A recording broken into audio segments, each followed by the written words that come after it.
Carlos Ávila de Borba apresenta O Canto dos Açores, uma ficção e um romance que também faz homenagem aos baleeiros açorianos, permitindo também às novas gerações compreender todo o trabalho que fizeram, também aqui inserido então no arquipélago dos Açores, uma terra que jamais é esquecida pelo autor.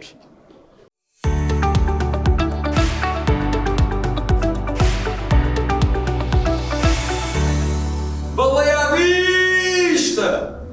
Baleia à vista! Ecoou pelas ruas e toda a vila parou. Por um instante, o medo apoderou-se dos habitantes. Uma hora fatídica estava iminente. Não eram apenas as pessoas que já haviam sofrido alguma tragédia ou sofrimento que tomavam consciência disso. Os habitantes da ilha rogavam aos céus e punham-se nas mãos do Senhor, como faziam durante sismos, erupções vulcânicas, tempestades e outras catástrofes naturais. Baleia à vista era o canto ou grito que ecoava no Atlântico numa era marcada pela baleação, e é entre o passado e o futuro desta extinta prática nos Açores que surge a inspiração de Carlos Ávila de Borba. Este é já o seu quarto livro, há um ano foi lançado em alemão e posteriormente traduzido em português por sugestão de uma residente no Pico que faz observação de baleias. Sentia que fazia falta uma abordagem diferente desta temática. Os baleeiros eram pessoas com o coração no pescoço, eram pessoas que adoravam a sua vida e as suas famílias.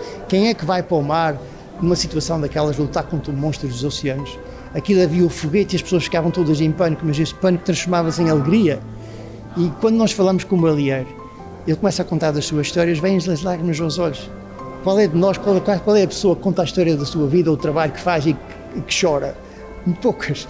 Portanto, essa coragem que havia naqueles tempos, hoje em dia as coisas mudaram muito e há que valorizar isso, e acho que no fim os baleeiros, pronto, até foram chamados de criminosos. Não eram criminosos, eram pessoas que até tinham uma licença da Marinha para poder caçar cetáceos e apanhar os cachalotes. Portanto, eu acho que foi uma maneira de homenagear os baleeiros e criar uma história de ficção, um romance que possa também ajudar a juventude a compreender esta situação de uma maneira diferente. Já existem muitos artigos técnicos sobre a baleação, mas faltava um romance inspirado em factos reais. Uma história que pudesse pôr isto numa família e numa situação do Pico que tivesse sido verídica, digamos assim. Os factos históricos são todos corretos. Isto é a época da baleação, onde foi proibida a caça, em 1984, onde iniciou o Whale Watch em 1989.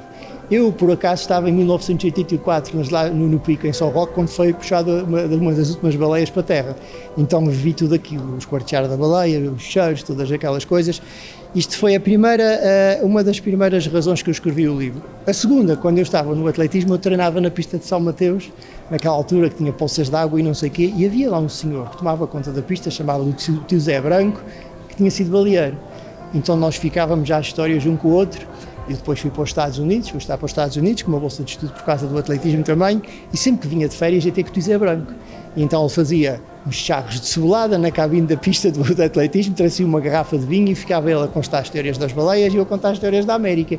Então foi assim, tive esses dois impulsos, um porque estive presente ainda na altura da baleação e outro porque tive muitas histórias que me foram contadas e eu achei que era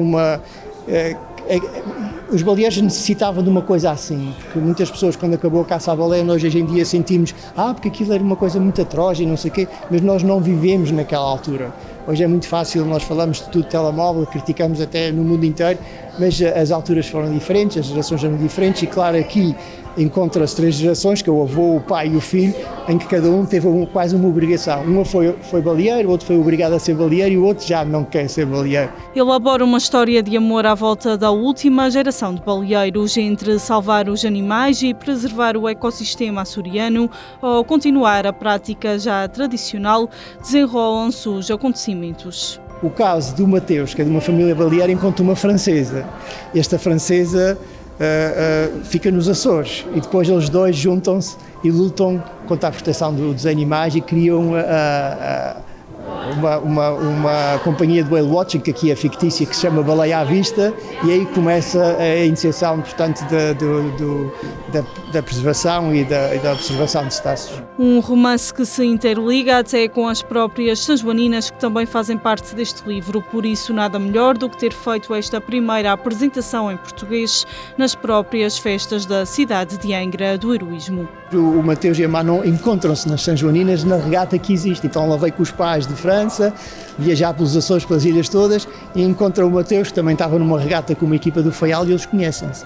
E depois a história de amor vai por aí fora. O autor é natural da Ilha Terceira e viveu em Angra do Heroísmo desde 1992, vive na Alemanha, com passagem por outros países pela sua atividade profissional à volta do atletismo e também como treinador de topo de várias modalidades.